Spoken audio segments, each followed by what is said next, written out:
أعوذ بالله السميع العليم من الشيطان الرجيم بسم الله الرحمن الرحيم وبه نستعين إنه خير ناصر ومعين اللهم صل على محمد وآله الطيبين الطاهرين. التقية ديني ودين آبائي. Parmi les questions qui ont été traitées rapidement auparavant, mais nous n'avons pas encore eu l'occasion d'approfondir un peu plus, même aujourd'hui, je ne pense pas qu'on pourra étudier tous les aspects autour de cette question, c'est la question de taqiyya. At-taqiyya. C'est une question que vous le connaissez, malheureusement, encore une fois, comme Raj'a. C'était le sujet pour les non-chiites, pour attaquer les chiites avec leur argument que parfois montre leur manque de compréhension de taqiyya. Ça veut dire la question de taqiyya n'a pas été claire, c'est pour cela ils se sont permis d'attaquer les chiites. Lorsqu'on dit taqiyya, ça n'a rien à voir avec l'hypocrisie. Lorsqu'on dit taqiyya, c'est quelque chose qui a été pratiqué par les prophètes dans le Coran, par les fidèles dans le Coran, par les musulmans, par les croyants, et il est appliqué même jusqu'à aujourd'hui par tous les musulmans, même ceux qui se prétendent d'être loin de l'école de Ahlul Bayt et qu'ils critiquent théoriquement at-taqiyya, pratiquement tous ils pratiquent le taqiyya. Taqiyya, ça veut dire ne pas se mettre en danger. Taqiyya, ça veut dire ne pas dire tout ce qu'on croit, car lorsqu'on dit tout ce qu'on croit, on peut se mettre en danger, on peut mettre nos enfants en danger, etc. Mais ceux qui n'ont pas compris, certains dans les autres écoles que l'école de Ahlul Bayt, ils n'ont pas compris que at-taqiyya, ce n'est pas une obligation toujours. Parfois, at-taqiyya, c'est haram, c'est interdit de faire taqiyya. Et là, c'est la question que je voulais voir rapidement avec vous, Inch'Allah. C'est une question très sensible. Et même, il y a des divergences entre les chiites eux-mêmes sur la question de pratiquer ou ne pas pratiquer aujourd'hui taqiyya, dans tel domaine pratiquer, dans tel domaine ne pas pratiquer, etc. Avant d'avancer, pour ne pas laisser la samahallah, le chemin pour celui qui veut, j'aime pas dire ce terme, mais celui qui veut profiter pour attaquer encore une fois le chiisme, je vous le dis dès maintenant, lorsqu'on dit dans le chiisme, nous, on n'est pas des gens qui insultent, et on n'accepte pas les insultes, on n'est pas sabbabin envers qui que ce soit. Ahlul Bayt nous ont interdit d'être parmi les gens qui insultent, que ce soit les compagnons ou autres. Je répète, ça n'a rien à voir avec taqiyya, que ce soit devant 5 personnes que je le dis, ou devant 5000 personnes que je le dis. C'est la même chose.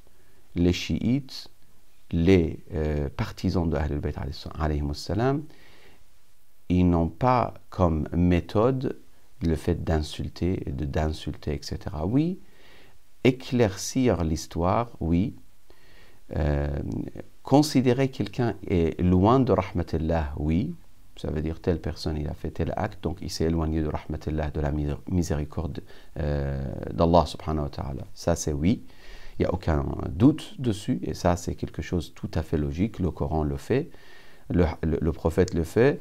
Les musulmans aujourd'hui, ils le savent que tel acte nous éloigne de rahmatillah, de la miséricorde d'Allah, ça c'est tout à fait normal. Mais de dire les chiites, ils insultent, non, ce n'est pas vrai. Les vrais chiites n'ont pas cette habitude. Et ça, on parlera plus tard, peut-être rapidement, je passe. Amir al-Mu'minin, au Siffin, lorsqu'il y avait la guerre entre lui et Muawiyah, certains de partisans de Ahlul Bayt ou de Amir al-Mu'minin, ils ont commencé à insulter les gens de Damas ou les gens de Cham. À l'époque, on ne parle pas de Damas, on parle de Cham. Donc l'imam, il a interdit, il a dit, au lieu d'insulter, vous pouvez décrire, vous pouvez expliquer c'est quoi leur problème, c'est quoi leur défaut, au lieu d'insulter. Donc expliquer, analyser critiquer, mais ce n'est pas la peine d'insulter.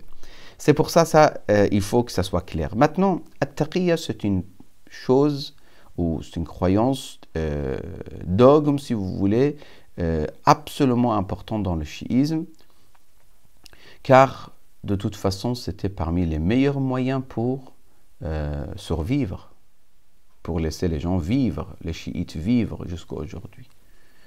Parce que si vous lisez l'histoire, que ce soit la personne à qui je m'adresse, que ce soit un sunnite, en tant que sunnite ou chiite, qui que ce soit la personne, ou même en dehors de l'islam, s'il lit l'histoire, il va comprendre la personne que ce n'était pas évident, ce n'était pas facile la situation que Ahl al-Bayt ils ont vécu, les chiites ils ont vécu.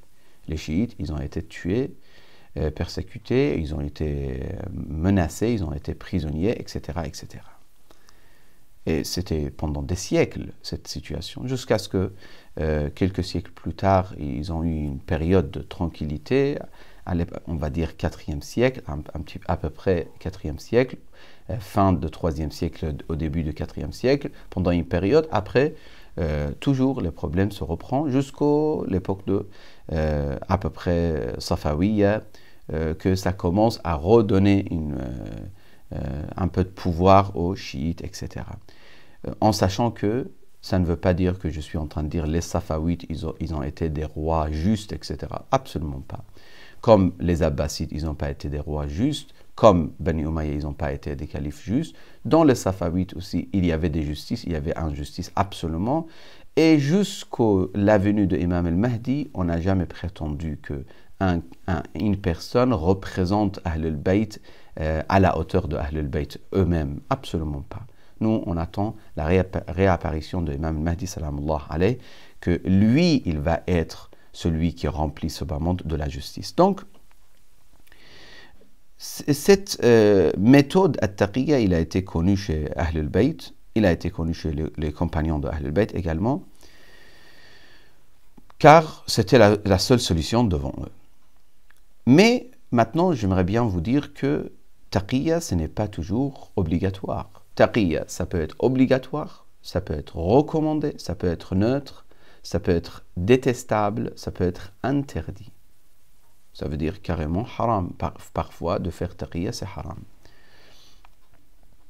Il dit, Cheikh al-Muzaffar, dans cette partie de son livre, il dit ce n'est pas vrai que taqiyya est obligatoire dans tous les cas.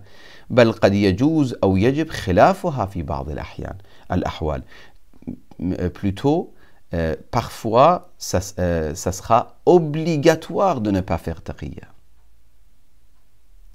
Par exemple, كما إذا كان في إظهار الحق والتظاهر به نصرة للدين وخدمة للإسلام وجهاد في سبيله. Par exemple, l'exemple qu'il donne, ça mérite d'être noté ou mémorisé si vous voulez. Si on ne fait pas taqiyya, on protège la religion. On protège notre croyance. Si quelqu'un, exemple rapide que je vous donne, si quelqu'un y voit que s'il fait taqiyya, toute une communauté, ou son village, tout le village où il habite, ils vont être égarés. Et s'il fait taqiyya, il va être sauvé, personne ne va le critiquer, personne ne va l'insulter, etc. Mais s'il ne fait pas le taqiyya, il va sauver la religion et les questions théologiques chez sa communauté ou dans son village. Par contre, peut-être il va être frappé, peut-être il va avoir quelques soucis, etc. C'est sûr, dans ce cas-là, il va se mettre un peu dans cette position. Il va dire, Inch'Allah, Dieu me protège, mais moi je dois transmettre mes connaissances, car c'est ma responsabilité. Khidmat al-Islam. C'est pour servir l'islam, c'est pour servir. Et justement, c'est comme ça qu'on comprend l'acte de Imam al-Hussein à Karbala. C'est comme ça qu'on comprend pourquoi l'imam al-Hussein est sorti, il s'est mis en danger aussi. Et c'est comme ça qu'on comprend pourquoi Imam Zayn al-Abidin al-Sajjad, il ne s'est pas mis à la position dans laquelle l'imam al-Hussein s'est mis. Donc on comprend quand est-ce que l'imam sort et quand est-ce que l'imam fait la paix, il reste dans la ville où il est, sans faire des efforts politiques, sans faire des discours contre les gouverneurs de l'époque, etc. Donc on comprend très bien maintenant. C'est l'imam qui est en train d'étudier quand est-ce qu'il faut faire taqiyya, quand est-ce qu'il ne faut pas faire taqiyya. Même il dit, Cheikh al-Muzaffar, قد تحرم التقية. Parfois, taqiyya c'est haram. Le terme taqiyya, j'ai oublié d'expliquer, c'est très dommage pour les francophones. Il parle des tactiques utilisées par un croyant pour ne pas se mettre en danger, pour ne pas dévoiler tout ce qu'il croit, etc. Il y a des termes même spécifiques chez les chercheurs à l'académie ou à la faculté. Donc ça, plus tard peut-être, on pourra voir ensemble. Mais donc l'idée de taqiyya, c'est ça. Ça veut dire cacher. Quoi? Dissimuler la foi. Oui, c'est dissimuler, une dissimulation tactique. C'est le terme qu'ils utilisent, ahsant, dans quelques livres que j'avais vus. Donc, cet acte, parfois, il devient haram. وَقَدْ تَحْرُمُ التَّقِيَّةِ. Parfois, c'est même interdit. Par exemple, tu fais taqiyya, mais tu mets en danger les enfants des autres ou la vie des autres. Pour te protéger, tu mets en danger plusieurs mu'min, plusieurs fidèles, parce que tu veux faire taqiyya. Donc tu fais taqiyya et tu ne sauves pas la vie des autres. Ce n'est pas possible. Ça, c'est interdit de faire taqiyya dans ce genre de situation. Ou tu fais taqiyya alors que tu es en train d'égarer les gens. Ce n'est pas possible. Etc., etc. Il donne des exemples, Cheikh al-Muzaffar, dans cette partie. Donc, at-taqiyya, ce n'est pas de faire partie ou groupe de gens souterrains avec des secrets, avec des codes. Non, ce n'est pas du tout ça. Les chiites, aujourd'hui, ils ont écrit tellement de livres théologiques que, franchement, on peut trouver sur chaque question des questions approfondies par les grands savants chiites. Sur la wilaya, sur l'histoire de Ahl al-Bayt, sur l'opinion sur justement taqiyya, sur leur position envers les autres compagnons, même ça, aujourd'hui, on sait parfaitement, récemment on a parlé avec vous, on a eu des échanges sur les femmes du prophète de point de vue chiite. On a développé, oui, les femmes du prophète, il y a des femmes très très proches d'Allah subhanahu wa ta'ala, des femmes qui ont fait commis des erreurs, etc. Tout est éclairci, il n'y a pas de taqiyya sur ces genres de questions. Donc, ce n'est pas des secrets et des codes cachés, etc. Absolument pas. Les imamiyya, ils ont écrit des livres, ils ont montré leur opinion, etc. Mais, bien sûr, certains, ils vont insister jusqu'à aujourd'hui, mais faites taqiyya, vous faites taqiyya, c'est normal, parce que vous cachez votre croyance, etc. Qu'est-ce que vous voulez? Vous voulez que tous les chiites, ils se mettent devant n'importe quelle personne qu'aujourd'hui on voit dans le monde entier, des personnes dangereuses, ou des personnes criminelles qui peuvent faire des actes totalement dangereux. Donc, il faut qu'un chiite, il dit tout devant eux pour qu'ils soient en danger de mort ou autre. Ce n'est pas logique. Aujourd'hui, même si vous posez la question à n'importe quel musulman dans n'importe quelle école, vous dites, si tu dis ça devant telle personne qui est, je ne sais pas, mentalement il a des problèmes ou théologiquement il est extrémiste ou etc., il va te mettre en danger ou tu mets tes enfants en danger, etc. Il va te dire, c'est pas la peine de le dire. C'est pas la peine de le dire. Et le Coran, il le confirme justement. Imam Sadiq alayhi salam, il dit, man la taqiyata lahu la dina lah. C'est lui qui n'a pas de taqiyya, il n'a pas de religion. Et le Coran, Allah subhanahu wa ta'ala, il nous parle justement illa man ukriha wa qalbuhu mutma'innun bil iman. Ça, c'est le verset que je vais revenir là tout à l'heure.